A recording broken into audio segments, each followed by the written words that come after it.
What is good mga champion and welcome back to another video. Hold on. I know what you're thinking guys and I know it's been a while since I posted a new video but I was just quite busy because of my commitments to all my VIP champion students and ganun na rin sa dami na gano sa aking VIP mentorship program. So again, apologize for that but nevertheless, due to also to my other personal priorities, again, I would like to share with you one massive trade. Isa lang guys, isang trade lang ang ginawa ko from the past 2 weeks. But nevertheless, this is showing you the importance of finding quality trade setup, right?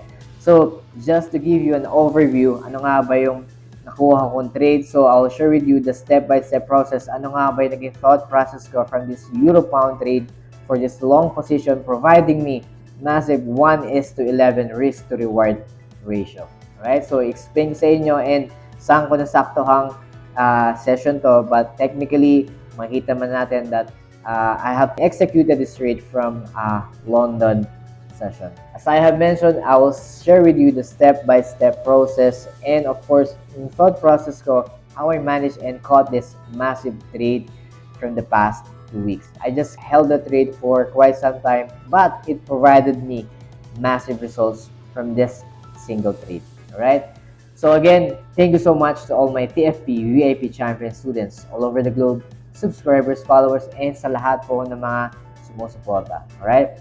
So without further ado, let's get straight to our lesson. Alright. So again, from this trade, I will share with you the thought process and the step-by-step process as well.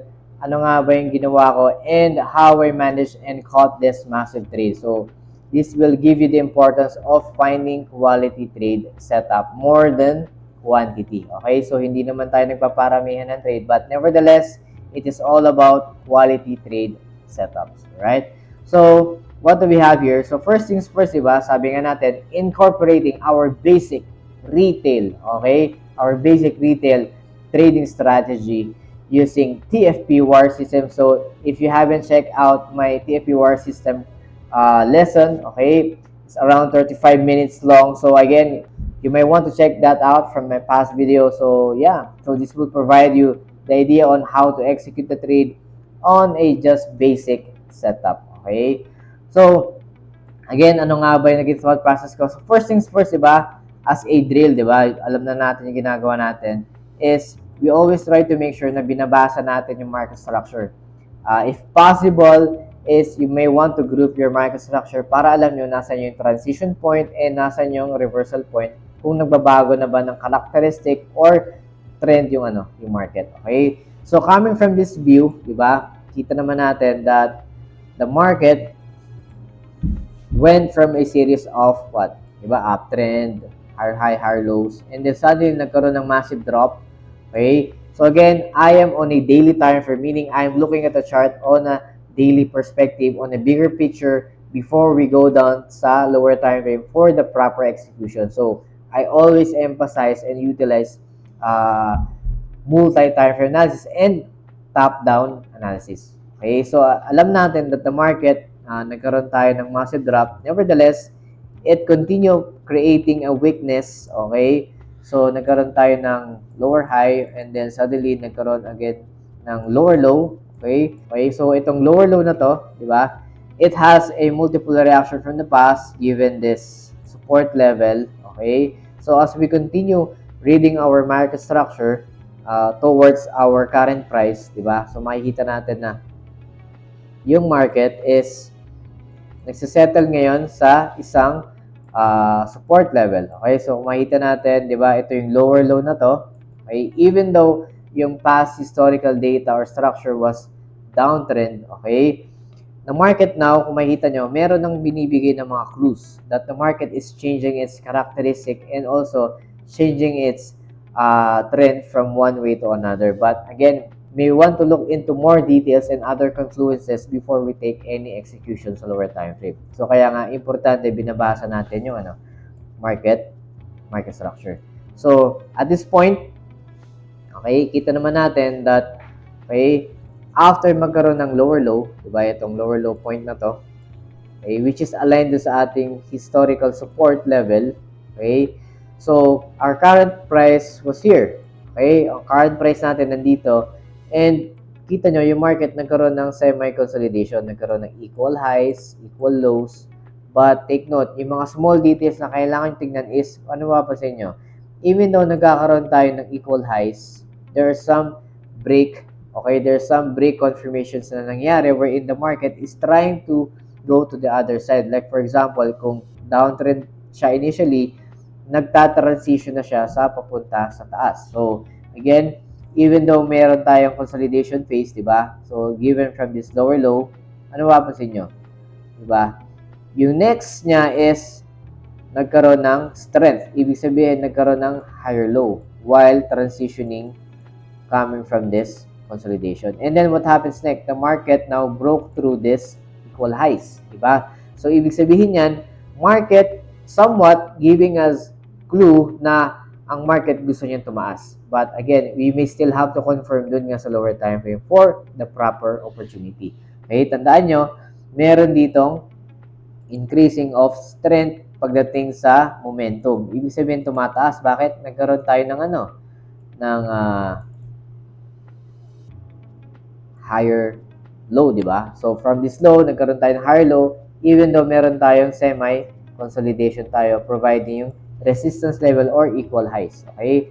And after that, nagkaroon tayo ng impulsive move up, breaking this resistance. So, ibig sabihin, dun pa lang, meron ng change of cycle na coming from this downtrend, di ba? Nagkaroon tayo ng transition point and then this move signifies na the market wants to go up. Okay? Ito yung transition point na tinatawag. Okay? I'm just reading first the market structure para alam natin kung ano ba yung opportunity pwede kong gawin. If it is selling or buying. Given this condition, since meron ng impulsive move up and breaking this equal highs, so we can fairly say that the market wants to go up. So maghahanap tayo ng long opportunities. So again, yung mga small details ito na minsan na-overlook natin dahil masyado tayong distracted sa indicators, kung ano-anong advanced strategies na hindi naman natin naiintindihan pa yung basics or we don't have enough full good basic foundation. So again, lalo lang kayo ma-confuse. So tandaan nyo guys, if you master well your basics, okay, it will provide you more massive knowledge and of course experience para mag-transition kayo sa mas advanced. So again, if you want to be my student and learn more deeper when it comes to the trading concepts ng Forex trading, again, you may want to check out my TFP VIP Champion Mentorship Program. Okay? All the details at the description and you may want to message me on my official Facebook page, TFP Champion Online. Right? So again, nagkaroon tayo ng impulsive move and then somewhat nag-consolidate but it retains another, provides another, diba? Kung makikita nyo, meron tayong higher low ulit. Kasi bakit? Nag-i-increase na ng momentum from this low, di ba? Pataas siya ng pataas. So, ibig sabihin, merong strength going up or the market wants to go up at this point. So, ano yung mga gagawin natin? So, now it is the right time para mag-plot tayo ng proper support at resistance. So, sabi ko nga, di ba? If I want to look for opportunity, I will plot my higher time frame key level of support and resistance. So, at this point, magpa-plot tayo ng support and resistance. So, meron tayong multiple reactions. So, tinatansya ko na lang to. But again, if you want to check nga yung proper zoning natin and other support and resistance, go check my past videos. Tinuro ko naman kung paano. But at this point, I'll just use a certain line kasi aware naman ako na this is a strong support logic coming from this retail level. Okay? So, again, dahil meron tayong multiple reactions, di ba? Coming from this, okay? So, this level is significant para sa mga, para sa mga buyers. So, apparently, yung market is sitting also dun sa support level na to. So, we can say, we can have a level para sa area na yan. So, these are support, daily support level, okay? So, where naman tayo dyan? And the current market is sitting dito sa ating daily support. So, most probably, our mindset will be buying since nagkakaroon ng increase of momentum, di ba? So, makita nyo, pataas ang pataas yung, yung market. So, dun pa lang, meron ng pinoprovide na clues yung market na market really wants to go up. But take note, we may have to confirm lagi saan sa lower time frame and look for opportunities. Okay? So again, speaking of confluences, di ba, meron na tayong support. Okay, so ibig sabihin yan, this is our buying area. But again, can we add another confluence para mas magkaroon pa tayo ng convincing na judgment pagdating sa buying opportunity? So I will use my trend lines.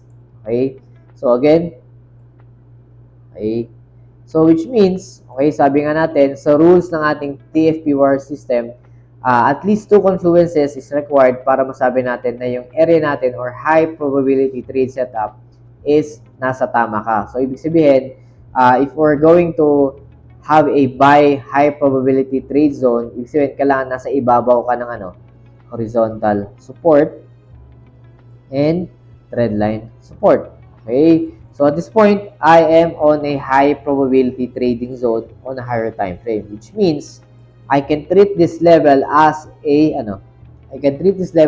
high probability zone for me to take a long trade on a long term. Okay? So, ibig sabihin yan, most probably, kung magte-trade ka ng long term, target mo lang naman since ito yung last bullish candle from this move, di ba?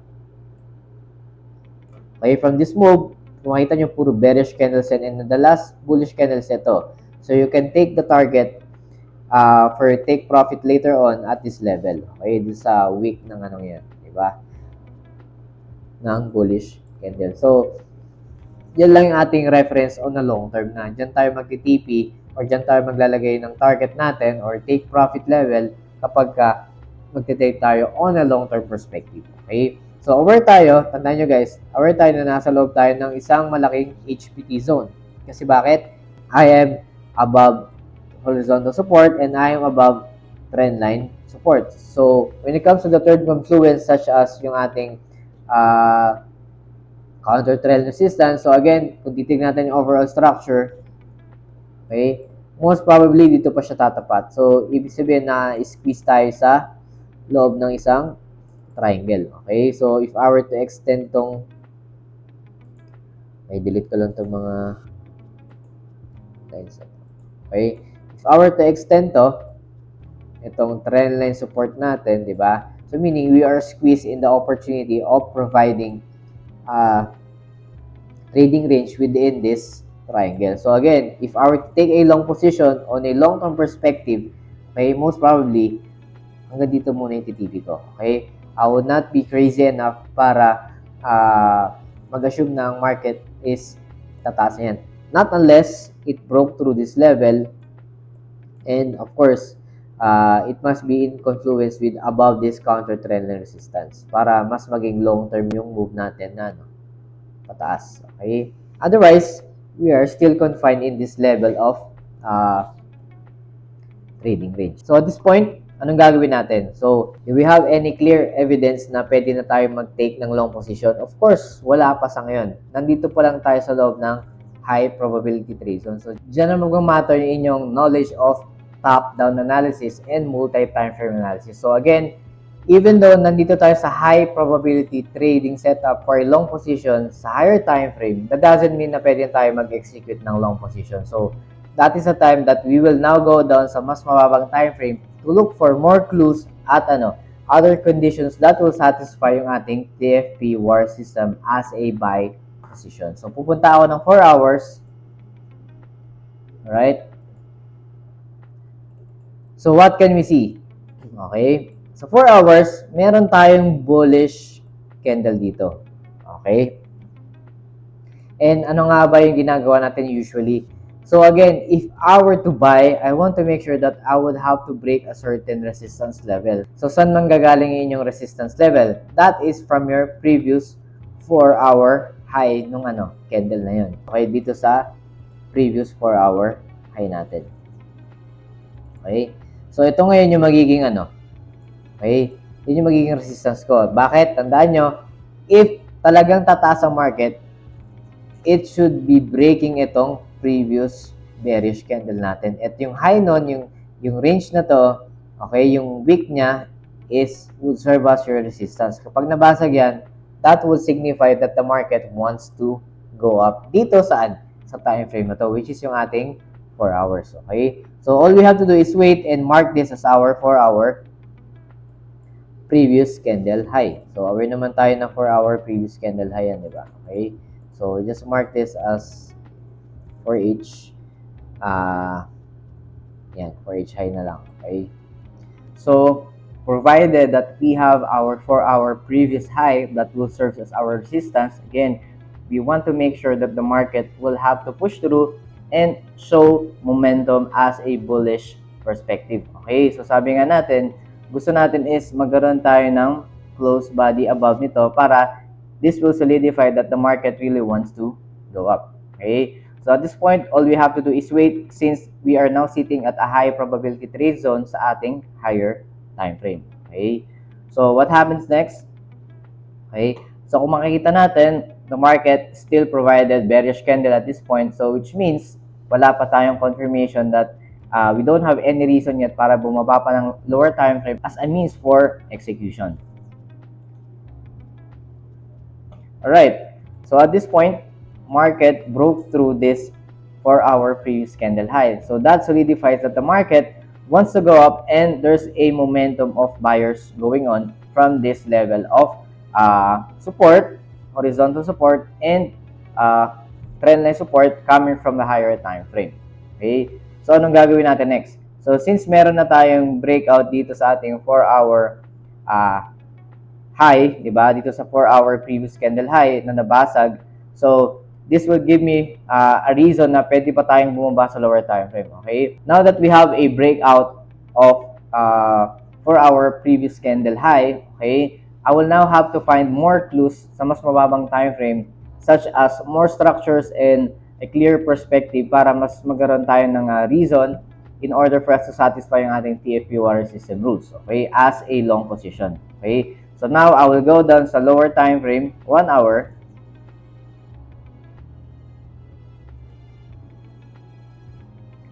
Right. So at this point, kailangan natin ng more structure para mas magkaroon ng clarity yung market, and of course, if it will satisfy our system rules, sabi nga.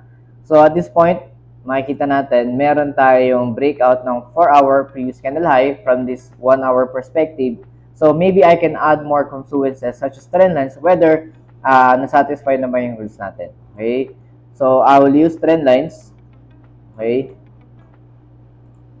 Coming from this point of origin. Okay? So, saan galing yun? From this point and from this point. Okay? So, ano makikita natin dito? Okay? Even though meron na tayong breakout ng horizontal resistance natin that will now act as a support. Okay? Sabi ko nga, we will now have to see more clues such as and add more confluences such as trend lines. Okay? So, ano mapapansin natin? Though meron tayong breakout, diba? So, meron ng close body above itong trend line resistance na yan. Okay? So, make sure na yung candle is more clear and provide us more obvious confirmation. So, however, at this point, somewhat the market consolidates or nagkaroon tayo ng indecision. Bakit? Though nagkaroon tayo ng impulsive move na bullish, di ba? Right afterwards, nagkaroon tayo ng bearish candle. And suddenly, bullish again. So, at this point, meron tayong 3 candlestick pattern wherein market provide equal highs and lows. So, at this point, merong indecision dito sa market. So, for me, this is somewhat hesitant for me para mag-execute ng kahit anong confirmation as a long dahil this serves as an indecision sa market. So, ibig sabihin yan, there's really no clear direction as of this point even though may breakout tayo. So, mas gusto natin yung convincing na candle confirmation that the market really wants to go up. So, for me, I just have to wait another candlestick para magkaroon tayo ng more clear evidence na ang market really wants to go up. Okay. So, at this point, now it's more clear, it's more obvious that the market wants to go up. Okay, provided nagkaroon pa siya ng follow-up bullish candle. So, this is a clear breakout more than this. Okay? So, ibig sabihin nan, following our system rules such as the FP water system for buy position, I am now above as confluences, above now horizontal support and counter trend line resistance. Okay? So, ibig sabihin yan, ang aking HPT zone will now be here. Okay? So, ang aking high probability trade zone as a buy would be at this level. So, following our system rules, all I have to do is wait for the pullback or retracement or somewhat correction, and makakita dapat tayo ng bullish confirmation candles or buying pressure candles para makabili tayo on a better risk to reward ratio. So normally we don't buy on top, but rather this impulsive move, we want to stay away from this impulsive, but rather wait for the pullback para mas maganda yung ating risk to reward ratio, ika nga. Okay, so what I want is to look for bullish candles from the correction. Okay.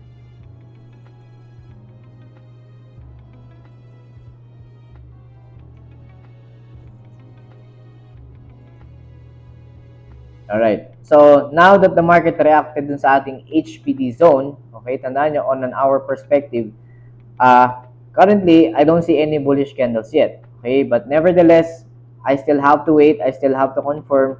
That is why maybe I can add more confluences. So, at this point, nagkaroon na ng correction, then I can connect my trend line support. Okay, in this sense.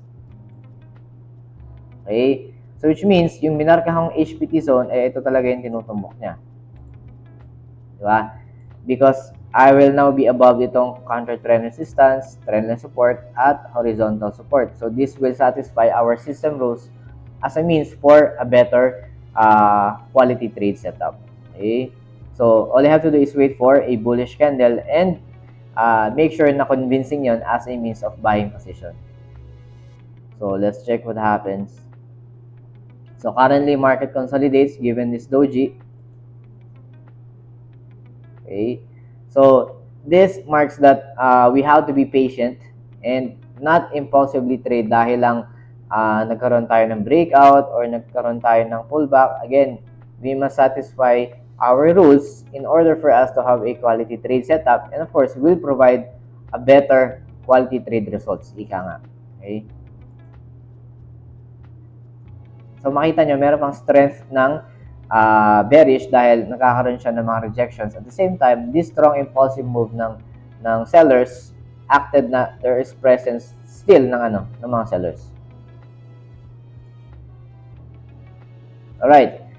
So kung makita nyo, now that we have a bullish candle, okay, however, take note, this is why it is important na marunong kayo mag-interpret ng candlestick. Bakit? Even though bullish to, okay, meaning meron ng presence ng buyers and meron ng slightly dominance, okay, yung wick niya is medyo mataas pa rin. So, which means, meron pa rin presence ng sellers pulling the market down, okay? So, what I can do from this 1 hour perspective is, I have to make sure na mabasa ko yung previous bearish candle high niya para mas maging convincing na ang market really wants to go up. So, I will just use this previous high ng ating 1 hour bearish candle. All we have to do is wait for the candle close above. Okay?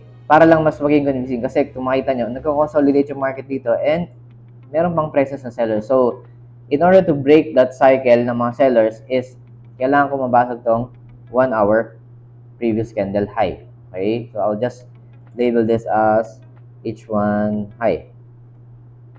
This will be our reference. Okay? So, you see, even though nagkakaroon na siya ng mga bullish candles, this and that, okay, nagsisettle pa rin yung price within that H1 high. So, which means meron pang presence sa sellers and momentum sellers are still there. Okay? So, it even pushed through. So, as of this point, kung makita nyo, nagkikreate naman tayo ng equal lows dito. So, somewhat merong equal lows dito. So, which means, we can mark this as our support, diba? So, nagkikreate dito ng support. So, anong gagawin ko? Since meron akong trend line support, I can update my trend line papunta dito. Kasi, equal lows lang naman sila. So, I can use that as reference now to update my market structure. Okay? So, again, right now, market is in consolidation phase. Okay, provided na bearish, bullish ang nangyayaring candles dito. So again, what we want is a push through dito lang sa H1 high natin para mas maging convincing na market wants to go up and we can have a better opportunity for proper execution. Okay?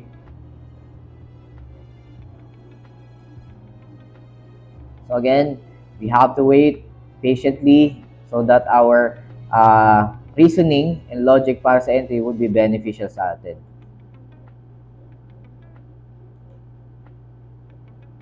Right?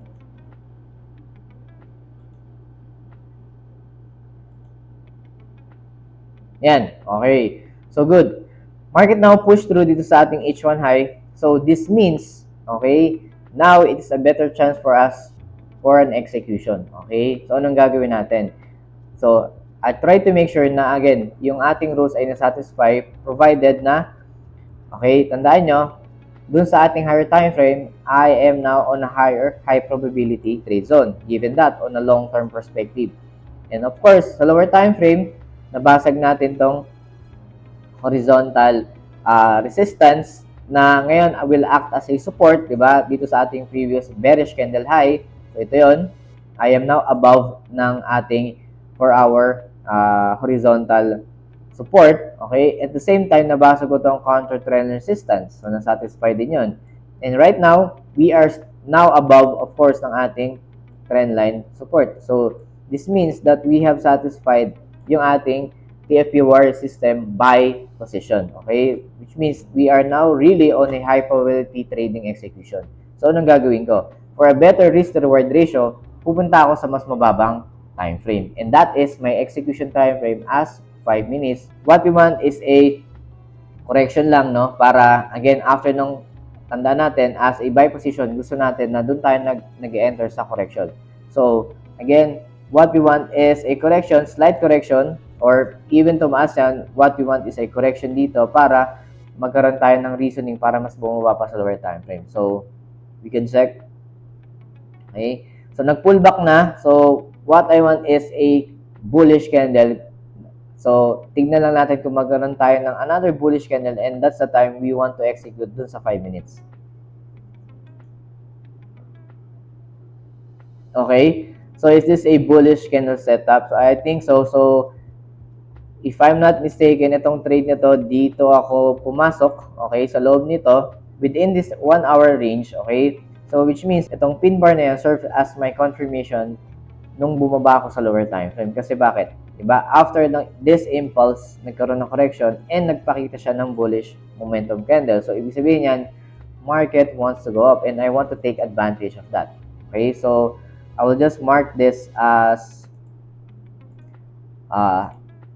an area. So again, bababa na ako ngayon ng 5 minutes for a better risk-to-reward ratio of an execution. Okay?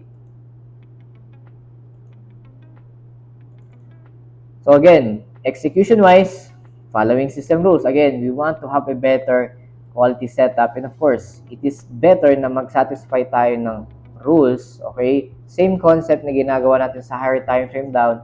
So take note, yung HPT zone natin is within tayo ng daily HPT zone. Nasa loob tayo. 4-hour confirmation HPT zone and 1-hour HPT confirmation zone. So lahat yan may confluences that we are now at the area of high probability long position. So anong gagawin ko na lang dito? For a more better disciplined entry, di ba? Ang gusto natin is within tayo ng boundary ng proper execution. So again, confluences wise, kuha ko ng trend line dyan. Okay?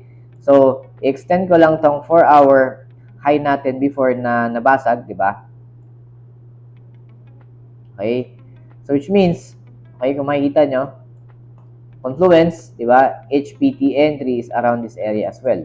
Okay? So, yun yung magiging HPT entry natin. So, inulit ko lang yung process, but right now, nasa execution time frame na ako. So, again, trend line wise, let's check kung nasatisfy na natin point to point. Okay, may breakout din naman. Bakit? Coming from this point and from this point, diba? Meron ng close candle above ito. So, what we're going to expect is simply ang market magpunta rito sa ating HPT zone, satisfying the same rules, diba? Above counter trend line resistance, above horizontal support, and above trend line support. So, which means ito yung tutumbukin nating area of execution. Okay? So, again, ang gagawin ko is, let's just check whether the market will push through or mag-react dito. So what I can do is simply maglalagay na ako ng limit order, okay? So I can be more disciplined or better conservative entry, no? Dahil hihintayin ko na lang muna siya dito mag-react, okay? And then sa ako mag-execute pag nakita ko ng bullish pressure candles. But nevertheless, since within na ako ng multiple areas of HPT zone, I can use just limit order for me to verify na ang market wants to go up. And I think a more aggressive move, okay, in my side. But again, take note, hindi naman ako mag-entry without confirmation. Sabi nga, satisfy ko na naman yung ating higher time frame and also this lower time frame rules. So I think it is a better area na mag-execute na lang ako using pending limit order. Okay, so I have used pending limit order slightly above nito ang aking horizontal support. Okay, and stop loss ko is around 853 something if I'm not mistaken. So just below nung nitong support dito, di ba? Kung naalala nyo. So I still consider to. Bakit? Relevant pa rin yan. Pwedeng balikan nyo ng market. Kaya I want to make sure na hindi ako ma-stop out dahil lang dyan. Okay, so normally I put my stop loss within this low. Okay, so again, this will be my setup. So saan nga ako maglalagay ng take profit? So take note, even though nasa 5 minutes ako, di ba, usual concept natin is hanggang H1 to H1 perspective. But take note, sa higher time frame, we are on a high probability trade setup as a long position. So kung makikita natin, if I were to go back dito sa ating daily perspective, di ba, we are confined in this trading range. Di ba, sabi ko nga, within this boundary ng triangle na yan. So, it is high likely the market will go up around this area or around this area. So, again, provided na we are on a high probability trading position. Bakit? Above horizontal support and trendline support. So, market, what it can do now is simply go up. Pwede mag-consolidate yan, magbabad din siya. Again, ang point dito is, I will also monitor din naman yung nangyayari sa 4 hours each one as the market progress. So, hindi naman ako blindly magte-trade lang and hayaan ko lang. So, even though my view is long-term, okay, and I'm entering on a much better risk-reward ratio dahil nga nasa low-risk, high-reward entry ako sa 5 minutes, okay, I will just monitor all throughout. So, yun yung ginawa ko. Minonitor ko siya even though isang trade lang ginawa ko from the past 2 weeks, okay? So, this trade provided me definitely a better profit in the long run, okay? That is why I'm sharing with you ano yung naging thought process ko from this point. So, again, our target is dito as take profit even though nasa 5 minutes tayo. So, along the way naman, in between, minomonitor ko yan. So, balik tayo ng 5 minutes. Okay. So, ang TP ko would be dun sa may blue line natin kanina sa higher time frame. Diba? Medyo malayong target, but ang point dito is we will be monitoring it along the way naman. Okay? Ginawa ko dyan is I monitored along the way. So, I think it's around 11, this reward ratio ko lang is around 11 something. Okay?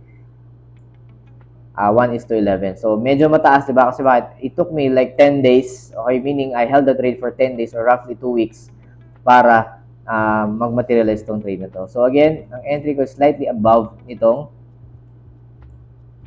ng ating horizontal support. Kasi, tandaan nyo, nakatumbok tayo sa HPT zone natin as a better entry. So, again, if ever the market mag-react dito, matitrigger tayo, and we just have to wait the market para tumaas. So, whatever happens, tumaas man yan, bumaba, meron naman tayong stop loss to justify yung ating entry. Okay? So, what happened here? And take note, this is the time na i-analyze natin nasa ang market session tayo. So, I believe, kapag ka nag-consolidate ang market, nasa, Asian session. But, nevertheless, take note, okay? So, we know that the market is an Asian session provided nasa loob tayo ng tokenization. So, ibig sabihin, yung setup natin, nag-perform yan around consolidation phase or Asian session, and we want to take advantage of a strong impulsive move going up or down, depends setup doon sa ating London session, overlap ng New York at London, or even doon sa New York session mismo. But again, as of this point, what I can do is simply wait kasi naka-trigger naman tayo dito ng nakaset tayo ng buy limit. order. Okay? So, hide ko lang to. Right? Okay? So, the market went up, okay, from a strong impulsive move. Ibig sabihin, may mga presence na ng buyers considering nasa HPT zone tayo on a long position.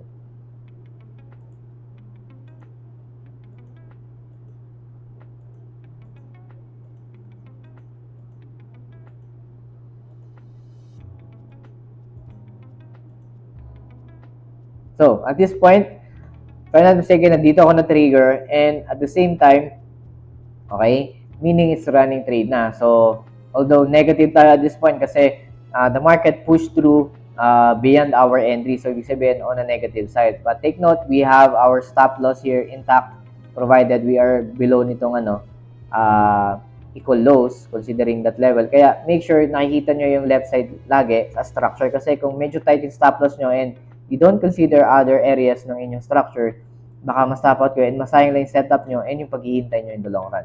Okay? So, we don't want to miss this big opportunity yung iniisip ko nun, even though I only have one trade from the past 2 weeks. So, again, take note, sometimes it is better to have a quality trade more than quantity. So, hindi naman paramihan ng trade to. Importante is, you have a better positioning para, again, kahit isang trade lang yan, di ba? Provide you a better gains in the long run. Okay? So, it's not about the quantity but rather on a quality trade setup. So, ano nangyari dito afterwards? So, since na-trigger na ako, then hinayaan ko lang naman tumakbo yung market pataas if yun yung gagawin niya. If I'm wrong, then that's it. Di ba? Part ng process yun, in losing. Okay? So, you see, nag-negative pa ako in few hours. Okay? And the market now is on a rally going up. Okay? So, normally, hindi man ako nagmamonitor dito sa 5 minutes execution but rather a slightly higher time frame such as 1 hour. Okay? So, take note, na-trigger tong entry natin kung babalikan natin yung market session doon sa London. Okay? So, it is important to know nasa ang market session ka para aware ka that saan mangyayari or when mangyayari yung impulsive move. So, again, sa London breakout, okay, nagkaroon ng impulsive move up. So, it justifies na I am on a better positioning that time as a setup. So, again, take note, okay, I am using trailing stop at this point. So, gumamit ako ng trailing stop kasi medyo malayo yung target ko and I'm holding the trade during that time. So, I held for around 10 days, okay. I'm using trailing stop para, again, to make sure na I'm securing yung profits. So, as the market progress, di ba? So, kapag nagbe-breakout siya ng structure, okay, let's say at this point, nagbe-breakout siya ng structure, yung aking stop loss, in-adjust ko sa break-even level sa entry ko, and as it progress even more, nilalagay ko na yung stop loss ko on a perspective ng profit. So, ibig sabihin, naging risk-free trade na to along the way nung nag-break siya ng structure. Sabi ko nga, di ba, even nasa 5 minutes ako, minomonitor ko yun sa H1, sa H4, kaya hinuhold ko lang siya. Okay? That provided me a confidence na ang market will definitely go to my take profit. So again, I'm not saying na ganito rin yung gawin nyo. Pwede na kayo mag-take profit sa 1:3 risk-to-reward ratio as a less greed approach. But for me, yung past trade ko na to is showing you na even though you're entering on a 5 minutes, pwede ka rin naman mag-hold and trade as long as you are monitoring it well off para makita mo yung yung structure ng market and use tail stop. Okay?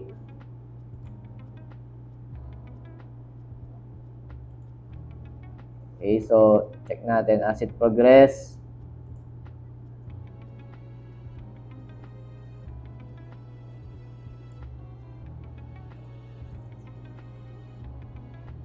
Okay, so nag-take profit na tayo provided 1:11 risk to reward ratio. Again, the idea here is, kung makikita nyo, di ba, even though isa lang trade na ginagawa natin, what I'm showing you here is how important quality trade setup. Hindi yan paramihan ng trade. So, you can trade multiple times in this strong impulsive move. Along the way, pwede ko naman gawin yon using scaling in. Pwede rin ako magdagdag ng position. But again, I hold the trade for quite some time because I know that yung aking execution is quality enough para for me to hold the trade, di ba? So that provided me the logical reason na i-hold muna yung trade. Again, this is just me sharing with you na pwede na rin naman pala akong mag-trade ng few trades but more quality trade setup as long as meron kang logical reason na, na mag-enter sa market, right?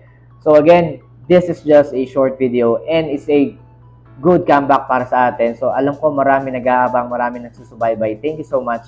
So again, this is just showing you na it is more important to have a quality trade setup more than quantity. Okay? Don't aim for quantity setups but rather quality setups. Okay? Remove that notion na kailangan mas maraming trade para mas maraming wins or mas maraming gains. Again, that is true in terms of numbers but then again, when it comes to risk management, di ba? Hindi naman yan paramihan. It's all about knowing how you can enter on a position on a low risk, high reward setup, right? So again, thank you so much to all my TFP, VIP champion students all over the globe, subscribers, followers, and sa lahat po ng mga sumusuporta. Thank you so much. And yeah, God bless. See you all on the next videos. Bye-bye. So I just want to inform and announce that our TFE VIP champion student private Discord community is already up. And yeah, here we have several channels wherein we share our technical trading ideas among each other. And of course, we also have our weekly trade ideas para sa ating mga weekly forecast para sa mga currency pairs. And some announcement section. And of course, since tayo ay global, of course, we have other students as well na galing sa mga ibang bansa overseas. So, we here we introduce ourselves and introduce kung saan tayo galing, sa bansa tayo ngayon, OFW man o hindi. But nevertheless, this is a healthy community para mag-share ng mga trading ideas para sa inyo guys. And hopefully, I will be putting up a server publicly para sa mga baguhan naman and those mga followers and subscribers natin. Alright? So, yeah, this is just a minor announcement and hopefully guys, you can join us and make this community grow lalo na sa ating mga estudyante nag-aaral. Alright guys, so mga baguhan pa lang. But nevertheless, everyone here wants to learn, wants to make profit from the market. But as much as possible, we're all equal in the eyes of the market. Alright guys, so that would be it. So yun lang and thank you very much. Alright, bye-bye.